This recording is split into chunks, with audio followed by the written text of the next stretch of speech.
we're going to go to Abuja. We've since been joined by Awal Musa of Sislak, and we also do have Samson Itodo, ED of Yaga, both in studios in Abuja.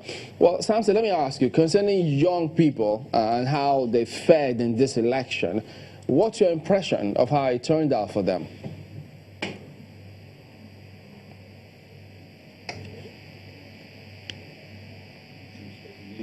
Oh, okay, Samson, I'm asking concerning young people, because there's that, we've spoken about it here, the need for them to participate. We know there's some initiative about that concerning the law. How did they fare in this election? I'm not sure he can still hear me there. Okay, all right. We'll come back to try and sort that out and come back to them. But, Mr. Gary, you were talking about the fact that, yes, they really need to be in the scheme of things. Right. But could they have been discouraged by security? You mean in terms of participation of voters? Mm-hmm. It could be a factor. The factor being that if you feel that there is a potential harassment, I mean, the military presence may not necessarily be that intimidating if you do not have any ulterior motives. If you're just walking there with your PVC and going to go vote, I don't think anyone can stop you from doing that. But the fact that there is massive presence may turn down some people. And where that happens, it's actually a negative tick or negative check on democracy. Because the thing is that it should be seen to be open. It should be also easily accessible for me to go to my polling unit and vote. I remember 4 years ago where roads were barricaded and you can't drive, or and people walked. Some people walked as far as 12 kilometers to vote, because they were in one polling unit and then they moved house, and then when time came for voting, they had to trek rather than drive, because they were blocked at the roundabouts and so on and so forth. So there were all kinds of stories. This time around, if someone like that were presented the same thing, he or she may not decide to go out and do that. Of course, INEC had sensitized people about moving your PVC to the nearest polling unit and so on and so forth. That would necessitate that it's going to be a walking distance from your home or where you live. And as such, the voter turnout should not necessarily be as low as we have witnessed 2 weeks ago. Okay, so Samson should be able to hear me now. Samson, I'm just trying to find out. Can you hear me, Samson, just to check on that?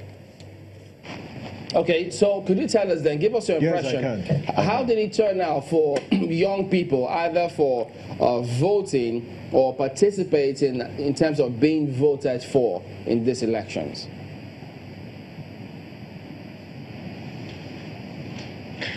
Well, Chamberlain, just to say that I do have updates on the level of collation, and I'll share some updates right after I respond to your question.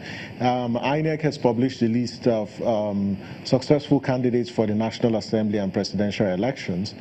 Based on our analysis, there are about 12 under 35s who have emerged as elected candidates for the House of Representatives.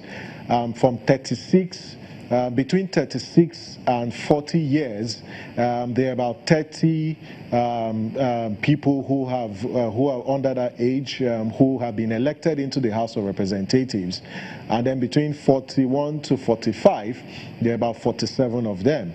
But based on the data released by INEC and the list of candidates who have been successful, only 12 of them from different political parties have emerged as members of the House of Representatives.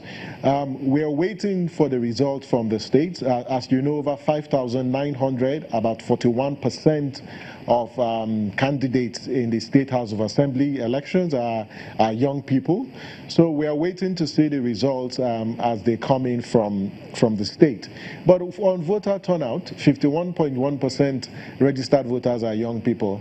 It is sad that not a lot of them actually turned up to cast their vote. And these are questions that we're going to be asking in this post-election review or audit that we've been advocating for.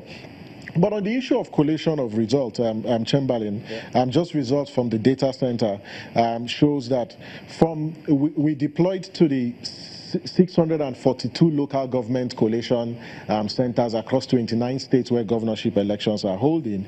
And as at this morning, we've received results from 152 local governments out of 642. We're still expecting reports from Zamfara. No report has come in from Zamfara. But there are some concerns on the collation. You know, earlier and yesterday we released a statement to say the army, the military, as well as some party agents were preventing observers. But in 3 local governments, in Ado local government in Benue State, in Wurno local government in Sokoto State, as well as Guarde local government in Kano State, INEC officials were the ones who prevented observers from observing the collation centers and working in cohort with security agents. But from these 3 local governments, it is INEC officials who have prevented observers from observing the process. In fact, in one of the local governments, they asked the observers to just go to the state collation center and wait if they need to get figures. But what we've also seen from the collation is in Ogun, for instance, one of the states, one of the local governments, didn't collate at the local government. They just went straight to the state collation center. So, and that's a big problem, because if this collation is not done at the different levels and people are going straight to the state collation centers, when results are altered midway, no one can actually track the results, and that's worrisome. In fact, in one of the local governments, also from Ogun, they refused to announce the results and post the results. So far in Oyo, Oyo has reported collation in about 21 out of 33 LGAs. Jigawa has reported 11 out of, have reported completion 11 out of 27 LGAs. Katsina have completed in 24 out of 34 LGAs. Kebbi has reported completion in 12 out of 21 LGAs. And so far so good. This is where things stand. But where we are worried is the fact that the process was suspended in some local governments, and some of them resumed collation at 9 a.m. This morning. And we're wondering, why did they suspend collation? It raises cause for suspicion and question, and I think INEC at the headquarters needs to tell the Nigerian public why collation was suspended in some local government, because the guidelines and the procedures, collation was supposed to proceed or up till this morning, but why was collation suspended in some of the local government? These are accountability questions that we need to ask, because we know for sure, and experience has shown, that when collation is suspended, we cannot guarantee the transparency or credibility of the process any longer. So these are collation issues, and we hope INEC would respond to them. These are the updates from the data center, the Watching the Vote data center in Abuja. Yes, Samson, from all of this, let me go back to the initial data you shared the other time about how people came out to vote and all of that. If we looked at it, what's the regional divide like? How was the voter response based on regions?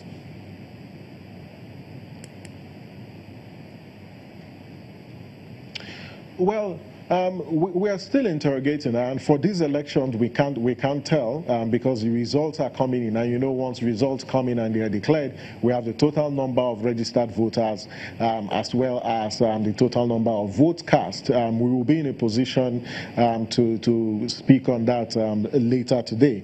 But if you look at the geographical distribution, you would see that in certain parts of the north, if you look at the presidential elections, there was Turnout was very, very low across board, and in most of the places it was mainly between 31 and 40 something percent. But compared to, I don't want to use the concept there was high turnout in some regions and not in some regions. I think across board turnout was very, very low. Okay. But for the governorship elections, as soon as the result comes out, we will run that analysis. And I also want to make this point that in this post-election audit, we need to audit our voters register. Okay. I'm one who believes that I don't think that as a country we are up to 84 million registered voters.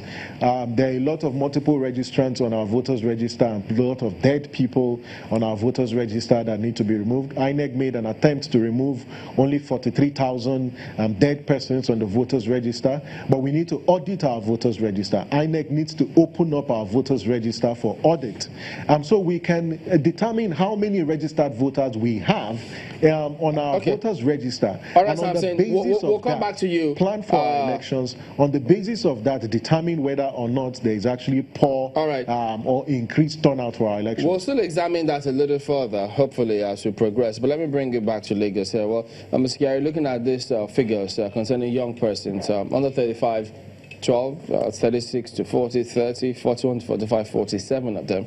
But I think so far I said 12 have emerged members in the House of Representatives.